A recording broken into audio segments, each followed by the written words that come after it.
Hi, everybody, and welcome to episode 45 of Therapy Thoughts with Lindsay. And as it has been for quite a while now, Randy Cash is still over there in computer land. Hey, how you doing? What's up? I'm good. How are you? I'm doing good. Just enjoying my day, recording podcasts with you, and Right? yeah, living my It's your best it's your life. day your day-o recording. It's my day o recording. Yes, it is. I don't suppose you did a disc assessment this week, did you? I did not do a disc assessment this week. Was I supposed to? I never got that message that said, "Boy, you better do that disc assessment," because I didn't do it. Oh, Lordy, Lordy, Lordy. Okay, I'm going to have to remind you this week. I'll resend the link. Yes, Be like, all please. right, sit down, Yes, please. take 25, 30 minutes, go through it. You don't really want to start and stop it. But dude, I'm moving on with this whole certification thing. We got to debrief you on our show. It's just we have Okay, to show people. that's my sad face. That's your sad. Oh, I'm he's sorry. so sad about it. No, it's okay. It is. It's one of those things like I kind of like the way I work as a therapist, as a coach, as a consultant, all of these things, I kind of toe this line between not wanting to be like too pushy, but then also kind of wanting to be pushy. So I have to balance that out. So, like once a week, you get a reminder about, the disc, and eventually, it's going to happen. I know it is. I'm starting a new, I don't want to say a job, but like I said last time, I'm merging my business with another company. So I'm starting that Monday. So maybe instead of working, I'll do the disc assessment. Okay. Right. I'm not trying to get in the way of your working situation. That is not the goal. No, actually, it might give you some insight into the reasons that you do or don't work well in different environments. It can be applied to a lot of different scenarios. And it's really just a way to look at your personality individually of your stuff and try to see like what are the factors that show up that either motivate you or demotivate you to do work, to have a relationship, what works as a parent. There's lots of things that it looks at, so we'll dig in more, but I won't keep poking at you. I promise I will. I may have said I'll promise last week, but I didn't know I was supposed to for this week. I love this. No, it's all good. It's all good. I'm just gonna keep, reminding you when I get a chance. So, anyways, and I saw that you did some comedy again this last week. You were able to actually get back up on stage. I'm sure you were loving that. Yeah, it was fun. I hosted open mic at Backdoor Comedy Club here in O'Fallon 2 weeks ago. Last week I was on up at Helium Comedy Club. There you And go. yeah, it was fun. All right. As the world opens back up, one of these days we'll be back live and in person recording. But, I will say the last few weeks, I've had some people give me some feedback that they like the fact that we've cut down on maybe the unnecessary banter and for the most part just gotten right to the point. So, hey, we're making some progress. It's a whole process, but we're doing it. Yeah, I mean the stuff we just did for 3.5 minutes. Okay, that's okay though, but it wasn't like 15 minutes, right? I think used to it was like 15 minutes of that and then 15 minutes of like actual helpfulness. So if we've gotten it down to like 3 minutes of stupid and, 10 minutes of awesome, we'll go with it. Yay. Yay. No, actually, so this week's theme, I've sort of gotten to where now the blog and the podcast really do feed each other because I have some people that want to read and then I have some people that want to listen. So this is sort of a way to get like a recap almost of what I talked about in my blog on Monday. So this week is all about relationship gratitude and how to actually practice gratitude in your relationship. It's one of those things that I think is such a simple tool in lots of ways. I said simple, not easy, because the easy factor is that it does take work and it takes effort and it takes a commitment to saying, okay, I'm going to learn how to practice a new tool. Now, gratitude is not something new that like I invented. It's also not something new that I just started talking about. When I first discovered the concept of gratitude and what it does for the cognition, almost immediately it became a tool that I implemented into every aspect of my practice when I work with couples, when I work with individuals, when I talk to groups. It has become one of my like top 3 go-to tools to help. And one of the things that I don't think people really think about is that although gratitude, a lot of times, let me just define it for people listening if you're not familiar. It's not just about saying, oh, I'm thankful for this water I'm drinking, or I'm thankful for my phone, or I'm thankful for my friend. It is that, and that's an important piece of it. But gratitude is also almost like a practice, or the ability to dig deeper. And in spite of whatever perceived or literal bad stuff is going on, you're able to still reset, feel whatever negativity is there, and then choose what you focus your attention on through the lens of being grateful for what you do have. And it takes a little bit of practice to really learn how to shift out of that kind of negative fused mindset that tends to take over, and allow yourself to focus on the good stuff. So that's just kind of a general overview of what the practice of gratitude really looks like. But it's not something that comes super like second nature or easy for a lot of people. So that's why I say the process is simple, but not necessarily easy. Okay, so now I want you, go ahead. What were you going to say? Oh, nothing. I was just going to say, because we talk off the air a little bit about things in my personal relationships.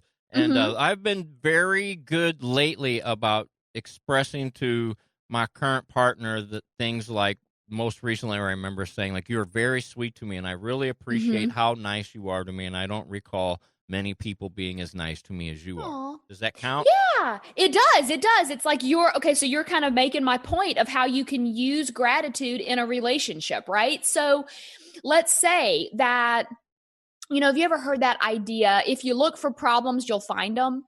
It's not uncommon when a couple reaches out to me for some coaching work, and even people that come into my office for therapy work, they've gotten really stuck in a rut where all they're focused on is like the negative aspects, like, this like laundry list of all the ways that, their partner hasn't met their needs or hasn't done what they wanted, or whatever. And what starts to happen is that it feels like all you're focusing on is what isn't working. And so the process of relationship gratitude is where I have them sort of pause and reflect back first on what brought you together in the first place. Like, what was it about this person that you're in a relationship with that you met and felt drawn to, or there was a connection, or there was some, factor that brought you together? And that's really a good place to start when looking to reframe and reset using gratitude, because it sort of forces your brain out of that rut that it's in, and it makes you look back at maybe happier moments, or moments where it felt like we were, really on that same team, kind of like we were talking about last week, the same team mentality, right? So then what happens is that the practice of gratitude in a relationship could really take less than 5 minutes a day to start to implement. And within a really short period of time, I mean, we're talking like 7 to 14 days, you can really start to feel the effects of a gratitude practice. So it would look something like this. In the morning, I would love for you to be able to write it down. That's always going to be my go-to. But if you can't, it's okay to just reflect on it, internally, emotionally, mentally, that kind of thing. And you're just going to ponder, what are 3 to 5 things that I am grateful for about my relationship, or about my partner, or about something related to, that connection? And then you want to think about maybe 1 or 2 of those on your list and expand on it. If you're writing it down, I would say this would be 3 to 5 things you're grateful for.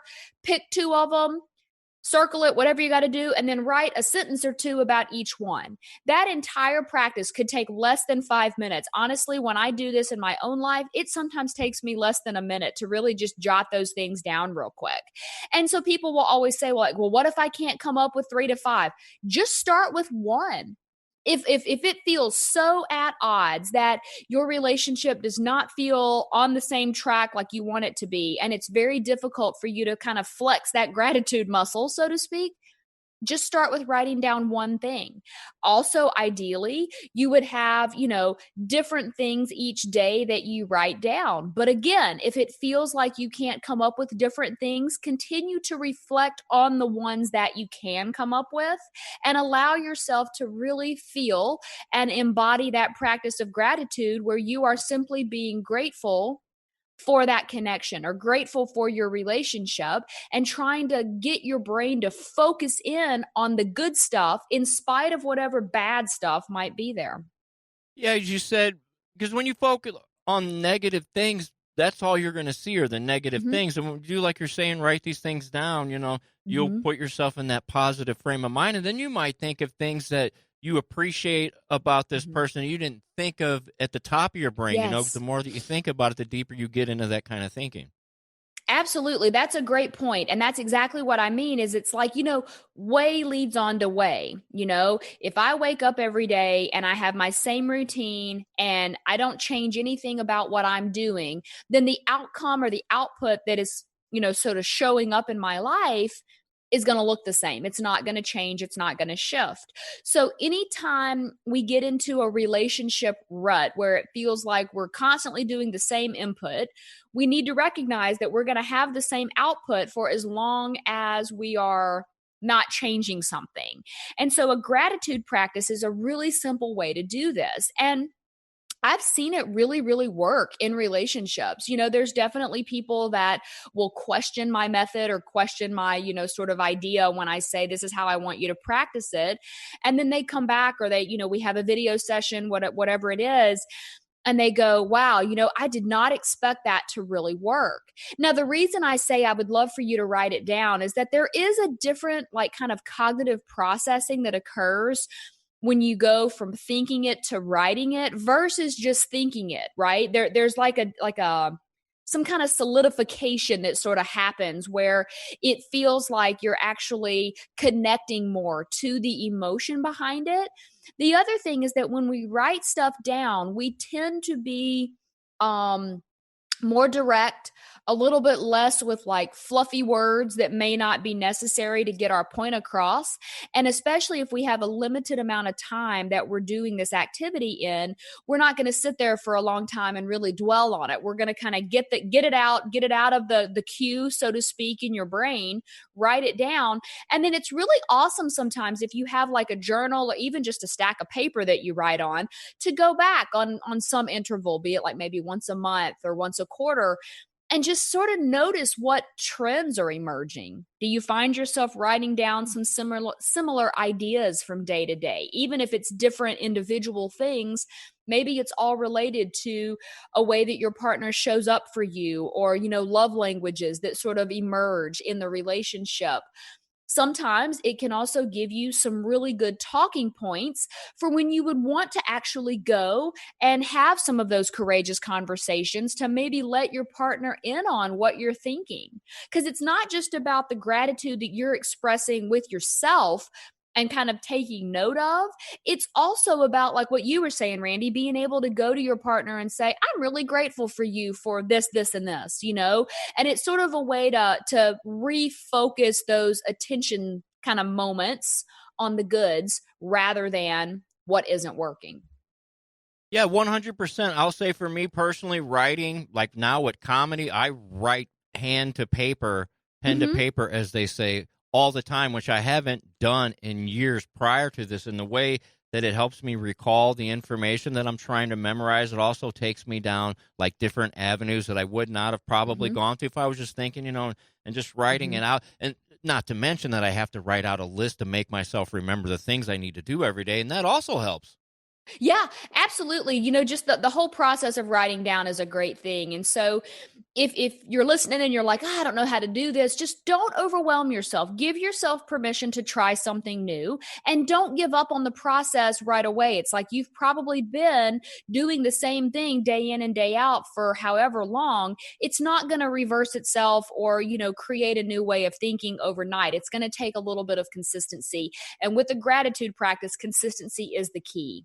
Um, I'm really encouraged though. I had somebody reach out that's been going through the relationship workshop and actually gave me some feedback and was like, it's working. I can't even tell you how much this is working. Like, I was really skeptical, but I've started implementing some of the things that you talk about in the workshop, and I see it making changes in my relationship. And that right there is the reason I'm doing all of these things, because not only has the world been shut down for a bit and things have really shifted, but I also recognize that not everybody wants to necessarily come in and do a one-on-one session, but they still would like access to some best practices of therapy in couples land. So that's essentially what the workshop is all about. And the relationship gratitude, we do an entire lesson on how to really implement this into your life and into your relationship. And it's a much deeper dive than what I can do in, the podcast, but it's just one of many topics that's covered. So, I think we have to wrap up. I mean, kind of keeping it to like that, not being super wordy. I'm trying really hard, but I want to be. Mr. Cash, how can people follow you if they do want to learn more about your comedy and what else you got going on? You can follow me in all of my silly shenanigans on the Instagram at rcashcomedy. That's at rcashcomedy, radio voice. Awesome. Yes, indeed. And if you're following along or want to follow along with what I've got going on, my website is the easiest way to get access to everything. It's lindsaywalden.com. On there, you can find all of my past blog posts. You can find all of our past podcast episodes, links to the free communication guide, as well as the workshop, and a way to contact me directly if you just don't know where to start and need some guidance. So you can also find me on social media. On Facebook, it's at Lindsay Walden Consulting or at Lindsay Walden Therapy. On Instagram, it's at This Is Lindsay Walden. On Pinterest, it's Therapy Thoughts. And on TikTok, it's at This Is Lindsay Walden. And I am really exploding my following over there. So I'm super excited to keep bringing you more. As always, thank you so much for listening. Keep living your best life, and we will be back next week with more.